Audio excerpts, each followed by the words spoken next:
What's up, GH15 Team Metal?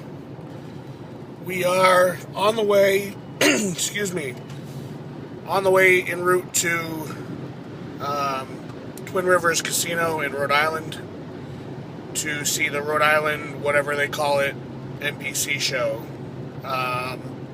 Guest posers are Branch Warren and somebody, like, I don't know, Rodney Roller or one of those guys, like, another jacked midget. Branch Warren and another jacked midget. So, I went to the show last year. It's pretty small overall in terms of competitors, not as big as the New England's or the Cutler or, of course, the New York shows. But it's a good show for people who are, definitely for people who are trying to qualify easily, which is what my friend Rich Casey is doing. Rich won the New England's, I think, in 2010 as a heavyweight and won the overall, I'm pretty sure, but never made it to the USA's that year and hasn't made it to the stage since. But now, I think he was in the 220s. But now last week he texted me, lol, I'm 259 pounds in a week out. And I went to see him, and he looks like the Incredible Hulk. So I don't think his conditioning is quite as good as it was when he was in the 220s. But I don't think that's what he's trying to do either, being that he's 11 weeks out, or now 9 weeks out of the USA's. So the idea, of course, is for him to qualify without killing himself, and he should be able to do that easily, and then move on and do the USA's in peak form. So it's a good show for people trying to do that, which makes it a bad show for first-timers trying to win, but it's a good show for first-timers trying to get their feet wet because there's less competitors, it's run a little smoothly, it's less of a harrowing all-day experience, and it's in a decently small venue that's contained, so it's not like it's hard for people to come see it or, kind of get lost in the city or something like that after. Being that it's in the casino, it's pretty easy to move around. So I'm on my way there.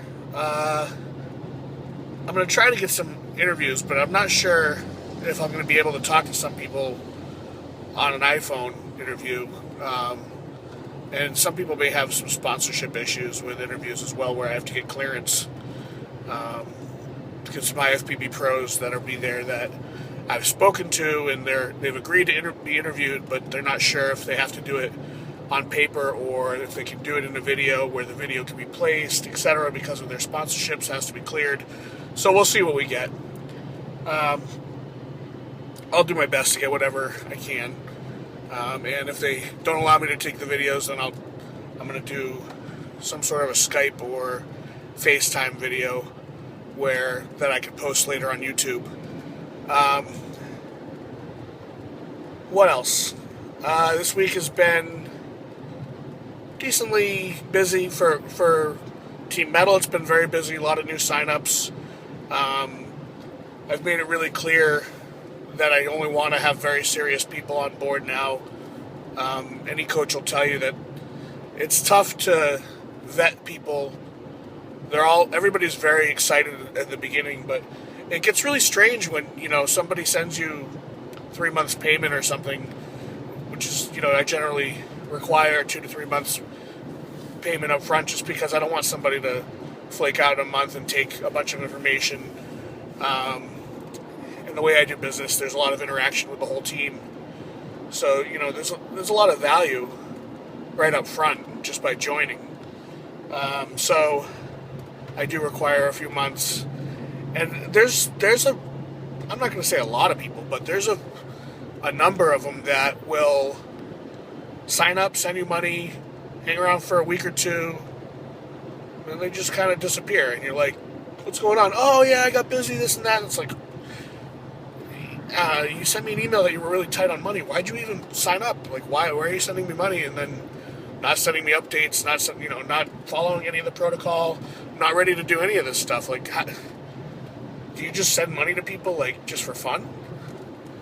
Like, I don't know. I'm both tight and loose with money. Meaning that I make a fair amount of it. Not a ton, but a lot more than the national average. And I'm, like this morning it was like, well, we've got 4 air conditioners in the house running, but one of them was really old and it's probably dragging tons of energy out of the house. Need a new air conditioner, probably need to get a 12,000 BTU. And I was just like, yeah, here. I have money in PayPal, so I just said, just use my PayPal credit card and get whatever thing, you need. It's probably going to be $500 or something. Sometimes I'm like, I'll put off something for weeks and weeks or months and not pay for something I need, but just don't need that badly. Other times I'll just go out and buy 3 pairs of Air Jordans for no reason at all, and a bunch of clothes.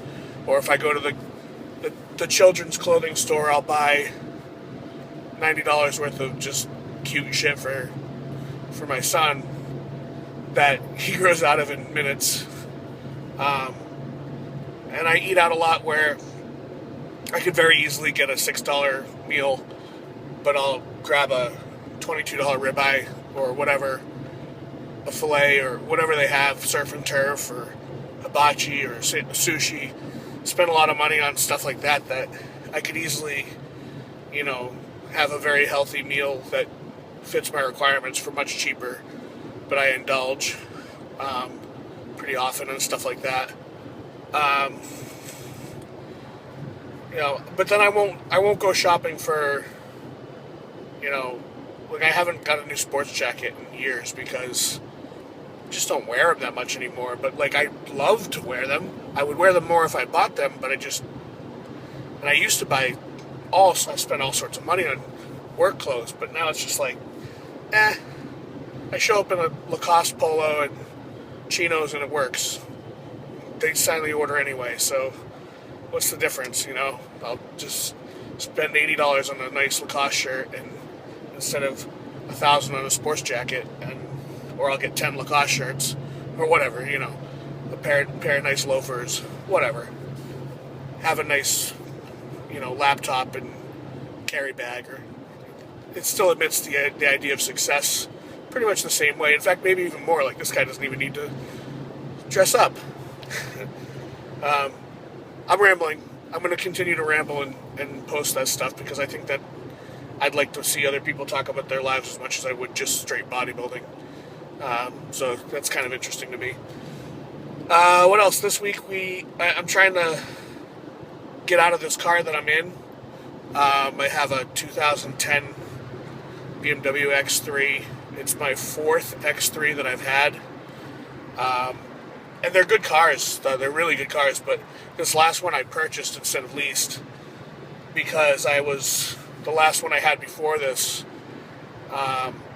was when I was married, and I had a tricked out M version X3, which was worth a lot more money, but then I ended up putting tons and tons of mileage driving back and forth across the country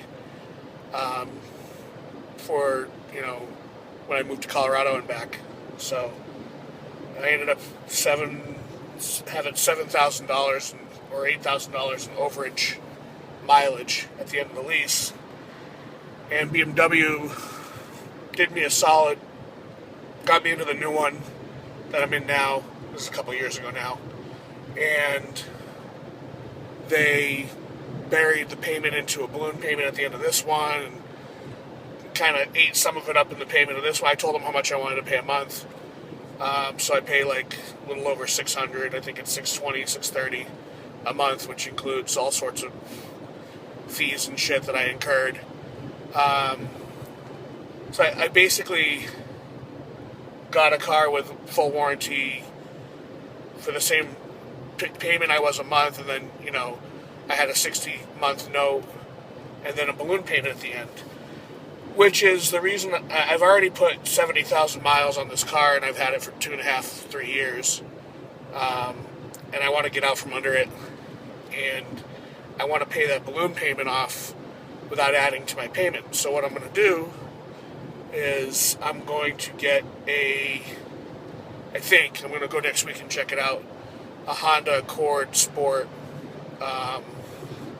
If you guys have seen the car, it's actually really nice looking. My brother-in-law got one, and I was like, "Am I jealous of your Honda?" I think I am. I think I like your car more than I like my own car, even though it's cheaper and whatever. And I'm kind of at that point where I don't really care. I'm just driving around. For work, I'll use we have a CRV, so I'll drive around with my stuff in the back of that for work, and then I'll just use the Honda for our normal, the Honda, they're both Hondas, the Accord for our normal around town stuff, and, we'll share it. But it's pretty sick looking, and I think I'm going to get it in white with the black tints, black chromed out wheels. It looks pretty good. It's got some pickup, and it's not a BMW. I've had BMWs for 13 years, and obviously love them, and wish I could continue to do. And I could if I could afford to do it, but there's just no reason. So now I'll be able to bury that lump payment into the new payment and still pay less a month than I am now, and have it paid off in 4 to 5 years, and then flip that car out and, I don't know, get a Cadillac or something. A CTS or something like that. I don't know. I like to flip cars because I put a lot of miles on them, but I just want to keep my payments lower, $400 a month, $500 a month less than that if I can. And then when the CRV is up, I'm just going to buy a car cash, like get a Jeep or something. $10,000, $15,000, just buy a cash and just drive it around until it completely shits the bed. Be a little more responsible, spend more money on getting into a nicer area for house-wise, for schools for Julian, and et cetera, et cetera. My life plan. So, back to training and whatnot. I'm off T3, I'm off ephedrine, I'm off virtually everything. And I'm totally cruising at this point. And I feel great. I'm sure I won't feel great forever doing this, so it's been about 3.5 weeks that I'm on this exact plan. And the T3 and the ephedrine I dropped out the last week. Put on about 3 pounds, 2.5, 3 pounds since I've done that. But all the water weight, the weird areas from AAS use has dropped off, and I actually look pretty good. Just, not quite as crazy hard and ripped and angular, like the boxy look that GH15 talks about. Not quite as much of that, more just an aesthetic overall look that's just kind of, I'm not going to call it soft, but softer, but really a good walking around physique for not putting a lot of effort into it. I'm drinking stuff like, let's see, it's an Arnold Palmer, half iced tea, half lemonade. I drink about 2 of those a day. That's 100 grams of sugar right there. I eat 100 grams of carbs with breakfast. Breakfast today was 2 Nutri-Grain waffles.